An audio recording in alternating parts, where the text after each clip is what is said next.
आज जो हम लोग टॉपिक डिस्कशन करने जा रहे हैं उस टॉपिक का नाम है friction. Opposing force is called the friction. Second word मैं ये भी वर्ड बोल सकता हूँ कि opposes the relative motion is called the friction. जैसे हम एक फिगर ड्रॉ करें और इसको क्लियर विजन के साथ हम समझा पाएँ। जैसे मान लीजिए कि ये अपने पास एक सरफेस है और उस पर एक ब्लॉक रखा हुआ है और इस ब्लॉक का जो मूवमेंट हो रहा है वो इस डायरेक्शन में हो रहा है। ब्लॉक का जो मूवमेंट है वो इस डायरेक्शन में है, तो डायरेक्शन ऑफ मोशन जो है वो इधर है।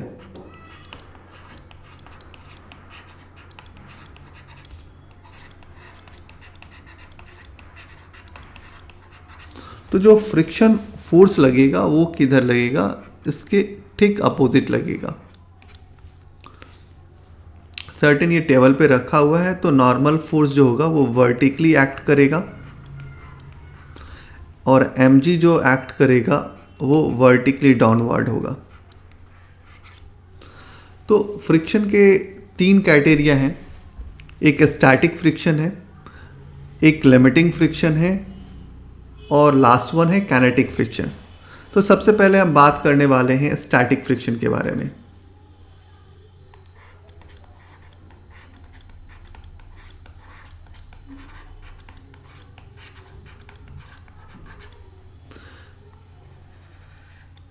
जैसे कि आप इस पे कॉन्टिन्यूसली अप्लाइड फोर्स करें हैं और ये जो अप्लाइड फोर्स है वो हमारा एक्सटर्नल है, तो कंडीशन ये होना चाहिए कि जितना आप फोर्स अप्लाइड कर रहे हैं वो किसके बराबर हो, फ्रिक्शन के स्टैटिक के बराबर हो।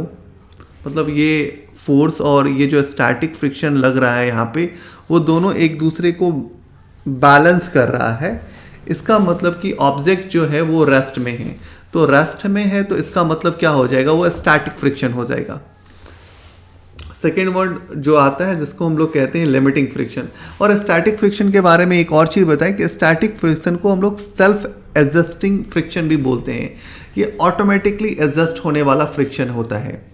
जितना आप अप्लाइड फोर्स लगा रहे हो उतना सरफेस भी लगा करके कैसे भी उसको ऑटोमेटिक एडजस्ट कर रखा है और जिस टाइम में वो रेस्ट में डील कर रहा है, मोशन नहीं आया है, उस फ्रिक्शन को बेसिकली हम लोग क्या बोल सकते हैं, वो फ्रिक्शन जो है वो स्टैटिक फ्रिक्शन है।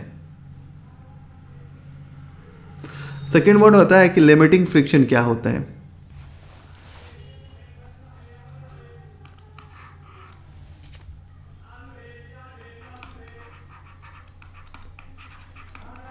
लिमिटिंग फ्रिक्शन की बात करने हैं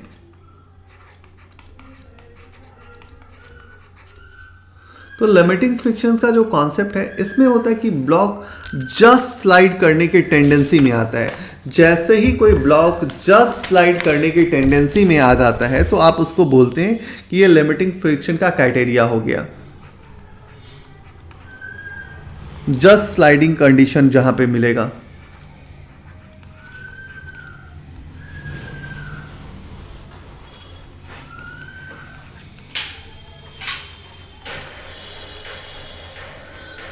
Just start moving over the surface.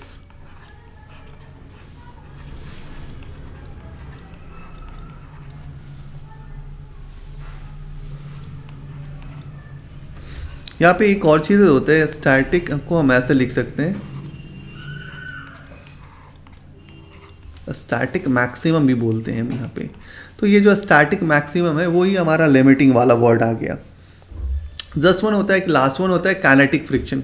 तो जब हम लोग काइनेटिक फ्रिक्शन की बात करते हैं तो वहाँ पे ब्लॉक स्लाइड कर जाता है, मतलब ब्लॉक मूव कर गया, तो लास्ट वन आता है हमारे पास काइनेटिक फ्रिक्शन।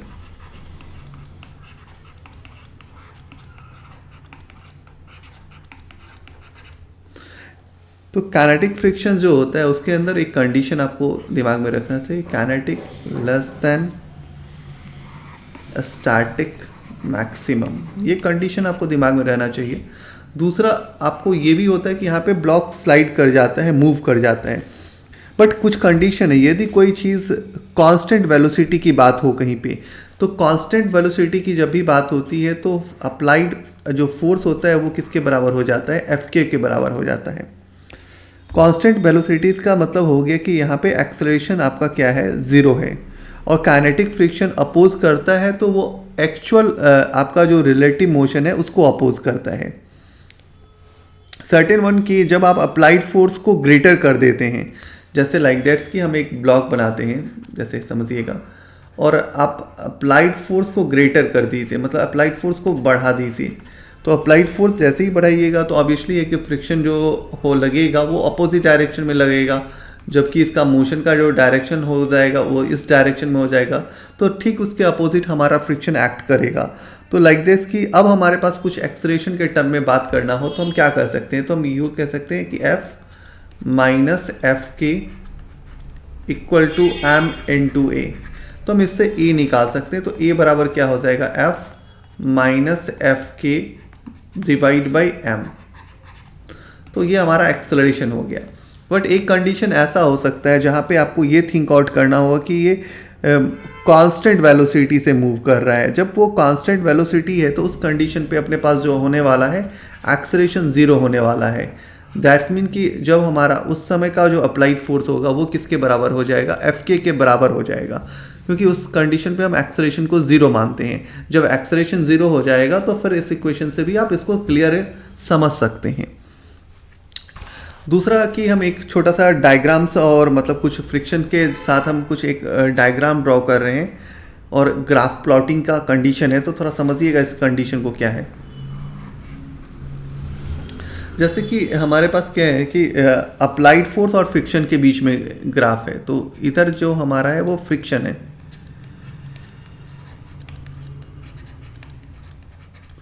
और इस इधर जो हम लोग कर रहे हैं अप्लाइड फोर्स की बात कर रहे हैं।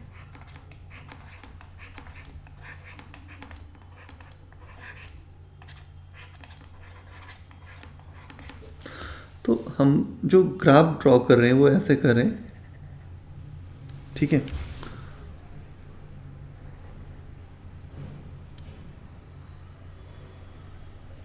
ये स्ट्रेट जा रहा है, तो यहाँ पे ये जो कंडीशंस है कि जैसे हम लाइक दिस कि इसको हम थोड़ा सा ऐसे बनाएं, ठीक है। तो अभी हम समझने के लिए थोड़ा सा इसको थोड़ा अप कर ले रहे हैं, रेड लाइन को थोड़ा देखने में खूबसूरती बढ़ जाएगी इसकी, ठीक है। तो अभी हम क्या कर रहे हैं कि स्टैटिक फ्रिक्शन, ये वाला जो है यहाँ पे क्या है कि अप्लाइड फोर्स जो है वो फ्रिक्शन के बराबर है, तो यहाँ पे आपका स्टैटिक की बात होती है। सर्टेन ये वाला जो पार्ट है यहाँ से यहाँ तक की जो ये जो पार्ट आ रही है, यहाँ से ये जो कंडीशन है, जो ये वाला पार्ट हो गया, यहाँ पे स्टैटिक जो होता है वो मैक्सिमम होता है। जो आपका लिमिटिंग होता है जस्ट स्टार्ट वाला जो कंडीशन होता है, जस्ट स्टार्ट वाला कंडीशन होता है। और लास्ट वन जो हो रहा है कि ये जो जैसे ये हम थोड़ा सा और इसको थोड़ा सा अच्छी तरह से प्लॉट कर दे तो शायद ज़्यादा और क्लियर मिलेगा मुझे। तो ये रेड लाइंस को आप देखिए तो थोड़ा सा और फोकस कर पाइएगा। तो ये जो पार्ट है, ये अपर वाला जो यहाँ पे उठा हुआ पार्ट है वो लिमिटिंग वाला पार्ट हो जाता है, जहाँ पे लिमिटिंग फ्रिक्शन की बात कर सकते हैं। यहीं पे आप क्या बात कर सकते हो, तो लिमिटिंग फ्रिक्शन की बात कर सकते हो।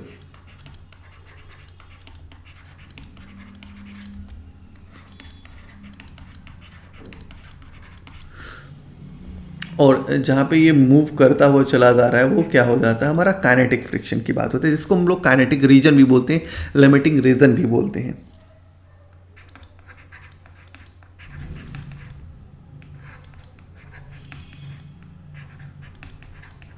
तो ये हो जाता है हमारा काइनेटिक फ्रिक्शन का पार्ट।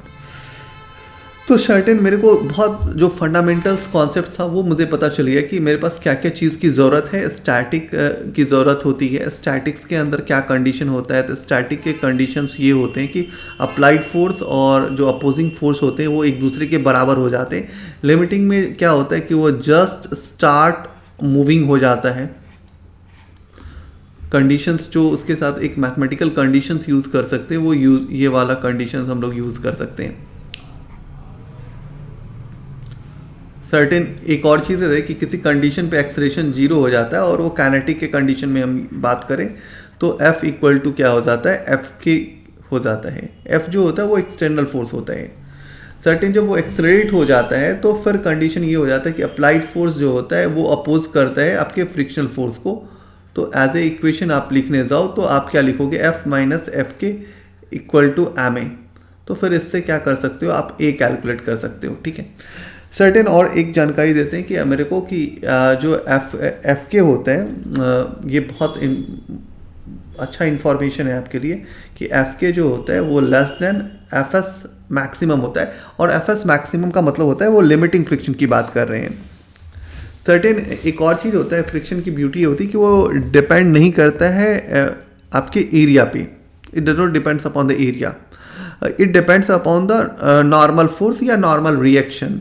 तो जब भी आप फ्रिक्शन को राइट डाउन करते हो तो वो कहते हैं कि फ्रिक्शन जो होता है वो directly proportionals to certain, friction जो होता है वो डायरेक्टली प्रोपोर्शनल्स टू क्या होता है, आपके नॉर्मल फोर्स होता है। तो ये चीज़ें आपके लिए इंफॉर्मेशन, सबसे इम्पॉर्टेंट इन्फॉर्मेशन में है कि फ्रिक्शन जो होता है वो डायरेक्टली प्रोपोर्शनल्स टू नॉर्मल होता है। जैसे ये आपका नॉर्मल फोर्स है, यहाँ पे ये आपका नॉर्मल फोर्स है, तो फ्रिक्शन जो होता है वो directly proportionals to normal force होता है। जैसे हम यहाँ पे ऐसा लिखें कि F S maximum is directly proportionals to normal. तो लाइक दैट्स कि आपको नॉर्मल का मतलब हो गया कि normal reaction between the two surfaces. अब आप बात करना चाह रहे हो तो आप ये कह सकते हो कि एफ एस प्रोपोर्शनल, यहाँ पे आप मैक्सिमम लिख रहे हैं। जब भी मैक्सिमम लिख रहे हैं तो आप समझ लीजिए कि आपका लिमिटिंग का केस हो गया।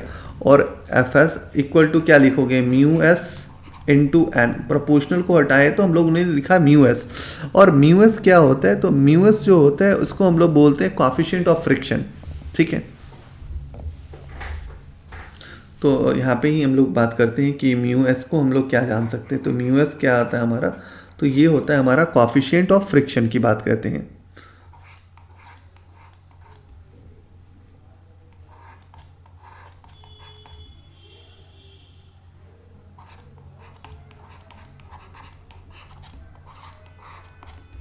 और एस लिखा है तो हम स्टैटिक बोल सकते हैं,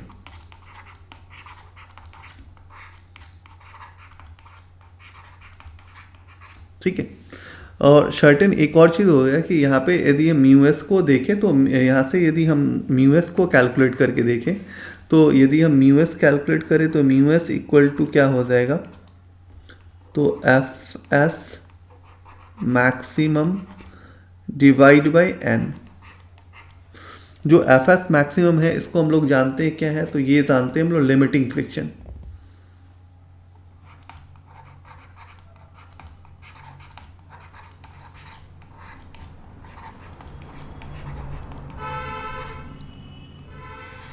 डिवाइड बाय आप क्या कर सकते हैं, नॉर्मल रिएक्शन कर सकते हो।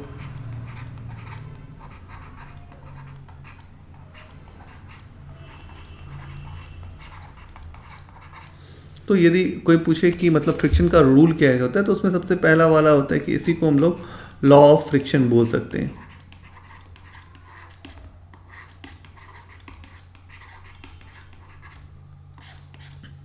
तो ध्यान रखिएगा कि वो एरिया पे डिपेंड नहीं करता है सर्टेन। तो हमेशा याद रखिएगा कि एरिया वाला जो कोई कॉन्सेप्ट आपको बताए तो वहाँ पे आपको क्लियरली पता होना चाहिए कि एरिया पे डिपेंड नहीं करता है। जो फ्रिक्शन होता है वो directly proportional to normal reaction होता है, इसलिए आप इस कंडीशंस को यूज़ कर रहे हैं। ये जो हम लोग कंडीशन यूज़ कर रहे हैं इसलिए यूज़ कर रहे हैं कि ये हमारा फर्स्ट रूल यही होता है कि static maximum is directly proportional to normal reaction. और जैसे आपको ये फिगर है, इसी फिगर को आप यहाँ पे क्लियरफाई कर ले। यहाँ पे यदि सर्टेन की यहाँ पे एफ एस मैक्सिमम है तो जस्ट स्टार्ट टू स्लाइडिंग, जहाँ पे जस्ट स्टार्ट करना का कंडीशन होता है वही आपका लिमिटिंग का फ्रिक्शन का कंडीशन होता है। तो ये बेसिक सा इंफॉर्मेशन था आपको फ्रिक्शन के बारे में। जो बेसिक कैटेगरिया चाहिए वो स्टैटिक, लिमिटिंग और काइनेटिक के साथ काम करना होता है। सर्टेन आपको जब भी आप काइनेटिक के साथ वर्क करते हो, जैसे आप काइनेटिक के साथ काम करते हो तो फिर काइनेटिक के भी रूल्स ऐसे ही होते हैं कि जो एफ के होगा मतलब काइनेटिक फ्रिक्शंस वो किसके प्रोपोर्शनल होगा, तो वो भी आपके नॉर्मल रिएक्शन के प्रोपोर्शनल होगा। जैसे ही आप यहाँ से प्रोपोर्शनलिटी की शाइन को हटाते हो तो आप क्या लिखते हो, म्यू के इंटू एन। और यहाँ पे जो म्यू के है वो आपका कोएफिशिएंट ऑफ क्या है, काइनेटिक फ्रिक्शन है। तो आप याद रखोगे कि यहाँ पे भी जो होता है एफ के जो होता है वो independent of the area of the contact होता है, मतलब कि ये इंडिपेंडेंट होता है एरिया से, ठीक है, तो ध्यान रखना है आपको। तो आज के लिए थैंक यू। सर्टेन एक और कंडीशंस हम बता दें तो वो फ़ायदेमंद रहेगा आपके लिए, कि जैसे आपने लिखा था कि एफ के